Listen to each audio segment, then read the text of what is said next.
Pag-usapan po natin yung issue po na malapit po sa sikmura ni Juan de la Cruz. Of course, ang bigas. At ang bigas o palay na nabibili po, binibili ng mga traders sa ating pong mga lokal na magsasaka. Grabe ho ang ibinagsak po ng presyo. Kaya't ang panawagan po ng National Food Authority sa mga traders ay huwag naman hunin yung baratin yung mga magsasaka po natin. Sapagkat 11 pesos, biruin mo, 11 pesos 50 sentimos yung kada kilo ng palay. Ang puhunan nila magkano? 12. Ay iba 12. Ano pa tutubuin nung magsasaka dyan? Sige, pag-usapan na po natin ito pong issue na ito. Talagang nakakapanlumo. Yun po yung word, nakakapanlumo talaga yung pagkalugi ho nitong mga magsasaka na ito sa mga barat na trader. Nasa kabilang linya po natin si dating Agriculture Secretary at ngayon po ay Chairman po ng Federation of Free Farmers, si Ginoong Leonardo Montemayor. Sec, magandang tanghali po. Welcome po muli sa DWIC LU Channel 23. Maraming salamat, Drew. At magandang tanghali rin po sa ating mga tagapakinig. Opo, Sec, nakakalungkot po itong balita na ito na pinabatid po ng NFA. 11 pesos 50 centavos. Ganon ho tumawad. Actually, hindi tawad yun eh. Grabe naman pambabarat yun, Sec. Yung mga traders, ang puhunan ng iba, 12 tapos aalukin ka 11.50. Meron ho talagang ganon? May mga masabi natin, balasubas yung mga trader na ganon eh, Sec. Well, sa katunayan, Drew, matagal-tagal na rin yung yung problema kasi as early as nitong nakaraang Marso, ay iniulat na po namin na may mga lugar na ang bilihan po ng palay as low as 12 pesos per kilo. Mm-hmm. Kaya itong panawagan ng National Food Authority, huli na po yan dahil tapos na po yung anihan eh. Patapos na. So nakapagtataka rin kung bakit ngayon lang po nila pinalalabas itong problemang ito. Opo. So ngayon po ay, although meron pang umahabol sa anihan, na ano ho ba natin kaya yung na-reach kaya natin yung target natin na volume ng inaning palay, Sec? Wala pa tayong sapat na datos tungkol dyan, Drew. So dapat hintayin natin yung magiging report. Opo. Lalong-lalo na mula sa Philippine Statistics Authority. Ito bang 32 lugar na tinutukoy po ng NFA? Ano ho ba yan? Kasama ho ba dyan yung mga rice-producing provinces dito po sa Luzon, lalo po dyan sa may bahagi po ng Pangasinan, ng Nueva Ecija and other areas sa Central Luzon? Hindi naman in-specify ng NFA kung saan yung 32 areas na yan. Pero base sa aming naging nakaraan na karanasan, tama po kayo, may mga areas sa Pangasinan, Isabela, Occidental Mindoro at iba pa, na nakaranas po ng ganyang kababang presyo ng palay. Grabe. Ano pang kikitain nun, Secretary, dahil magkano na lang tutubuin nila? Diba kung ganun kabarat yung mga traders, inaalok nila ng ganung presyo? Opo, wala na talagang kikitain yung magsaka natin. Nga talaga, as in nga talaga. Dahil ang sa amin pong kompitasyon, ang break-even price sa palay production ay dapat 15 pesos bawat kilo. Hindi dapat bababa dyan. Kasi kung mas mababa po sa 15, talagang lugi na po yung magsaka natin. Opo, Sec, totoo ba yung mga bodega po ng NFA ay wala na raw space? Yan din na ang naging dahilan kung bakit talagang bumagsak ang presyo ng palay. So hindi naman completely na totoo. Opo. Na ang may kasalanan po dito sa pagbabarat sa presyo ng palay, papo ng mga trader lamang. So trader? naging kwan din po, meron din pong responsibilidad dyan ang National Food Authority kung bakit pinabayaan po nilang congested yung kanilang mga bodega. Kaya hindi rin po sila halos nakabili ng palay. Okay. Itong nakarangan yan. At dahil po doon, talagang bagsak ang presyo ng palay. Sa makatuwid, ang tinutumbok ko ninyo, Sek, nagkaroon ng negligence sa part ng NFA? Nagkaroon, sa tingin ko pa medyo nagkulang po sila sa kanilang pagmamanage sa kanilang stocks. Dry stocks. Alright. Nako, grabe, no? Hopefully, dapat talaga ma-address na itong issue na ito. Pero medyo liliko lamang ho ako ng bahagya, Secretary. Batid naman ho ninyo siguro na nagkaroon po ng malawakang balasahan sa gabinete po ng ating pong Pangulong Bongbong Marcos at kasama po dyan sa mga nagsumite po ng courtesy resignation sa Secretary Kiko Laurel. Ano ho kaya magiging epekto po nito sa industriya, lalo po doon sa rice sector po? Sa pangkalahatan, Drew,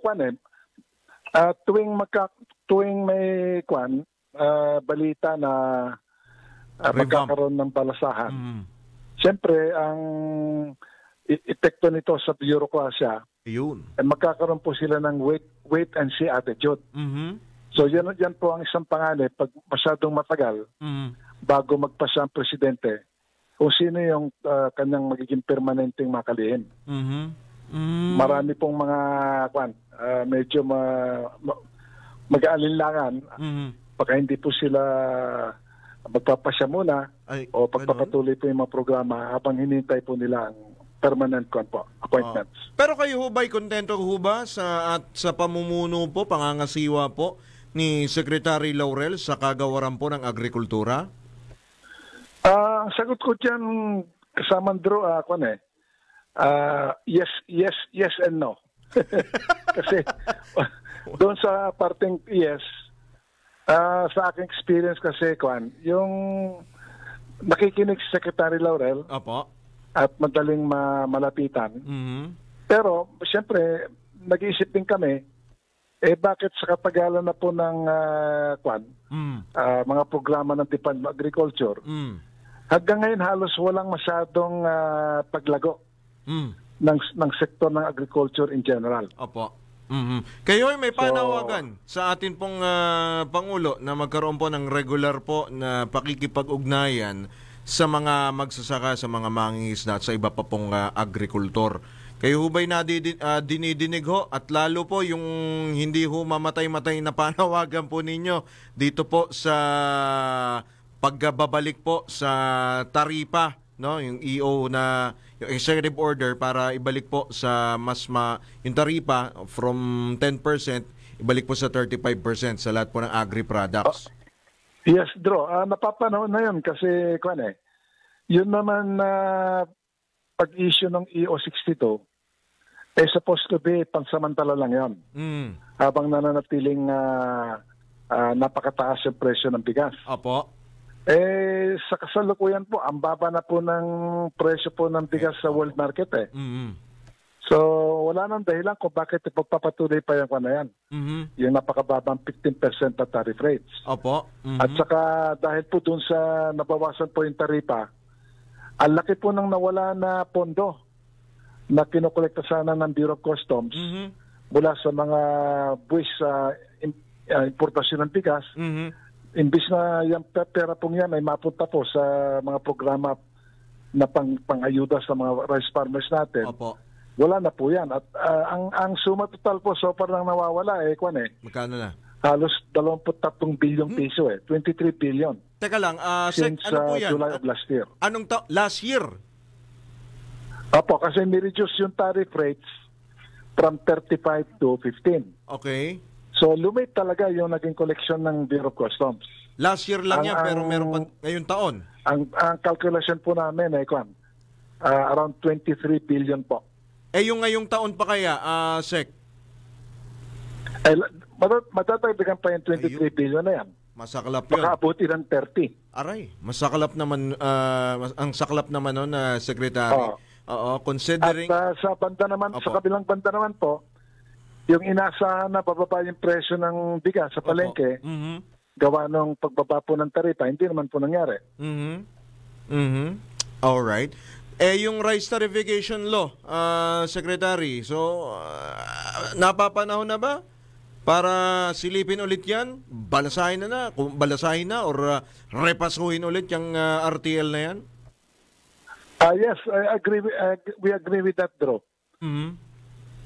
Alright. Sa tingin ho ninyo, sa pagpasok ko ng 20th Congress, di ba meron hong super committee ang Kamara na itinatag para humatutukan yan, Secretary? Parang malala ko, parang may yung Quinta Committee ba? Quinta Committee, opo. Di ba? So, pagpasok ng 20th Congress, anong inaasahan ninyo? Lalo po sa sektor po ng agrikultura, ay may mga bago ring upo, although meron ding mga na-retain na iba pang mambabatas. Ang inaasahan namin gawing makatotohanan itong sinasabi ng lahat na dapat bigyan natin ng top priority yung pangailangan po sa agricultural sector. Opo. Lalo na sa production po natin ng mga ng palay at yung pagbibigay po ng affordable na presyo ng bigas para po sa ating mga kababayan.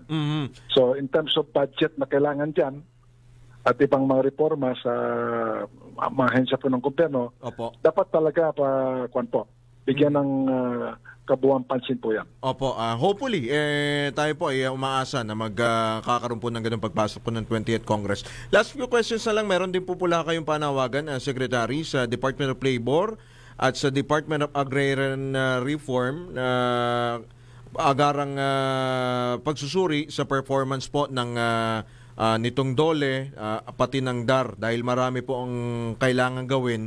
Ito po mga nabanggit po na kagawaran. Lalo po't marami po nag-file po ng courtesy resignation. Opo, well, sa kaso naman ng DAR. Department of Labor at DAR, kagaya ni Secretary Laurel, very approachable sila Secretary Laguesman ng DOLE at saka si Secretary Estrella ng DAR. Yun nga lang, napansin namin, halimbawa sa kaso ng DAR, may mga napaka-critical na mga kaso sa agrarian. Kagaya po ng? Hindi po nabibigyan ng sapat na lunas ng Department ng Agrarian Reform.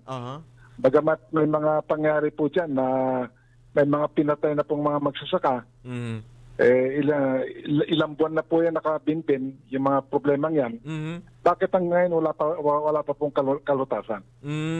So yun ho ang inyo we're hoping that bibigyan to ng top priority nila Secretary Estrella. Kayo ho ba kontento rin po sa kanila pong performance? Kaya nga sinabi ko kanina. Yes and no rin. Drew, yes and no may mga nag-rekomendasyon kahilingan na pinagbigyan naman o tinupad nila. Pero may mga other also very critical issues, medyo nakukulangan po kami. Nako, sige po, Secretary. Hopefully ay maayos na po itong problema na ito at makapagtalaga po ng karapat-dapat ang ating pong Pangulo doon sa posisyon po sa atin pong sa mga nabakante, no? Sa mga nabakante, yung sa mga kalihim na nag-file ng resignation, though yung iba merong sinasabi na mare-retain sila. Well, anyway, marami pong salamat, Secretary Montemayor, sa inyo pong oras at hopefully makahingi pa kami ng makaragdagan pong opinion, update po mula po sa inyo. Magandang hapon po, Secretary. Walang anuman, Drew, at good afternoon din. Salamat po, salamat. Yan po si dating Agriculture Secretary Leonardo Montemayor at kasalukuyan pong Chairman ng Federation of Free Farmers Cooperative Incorporated. Balitang Bayan.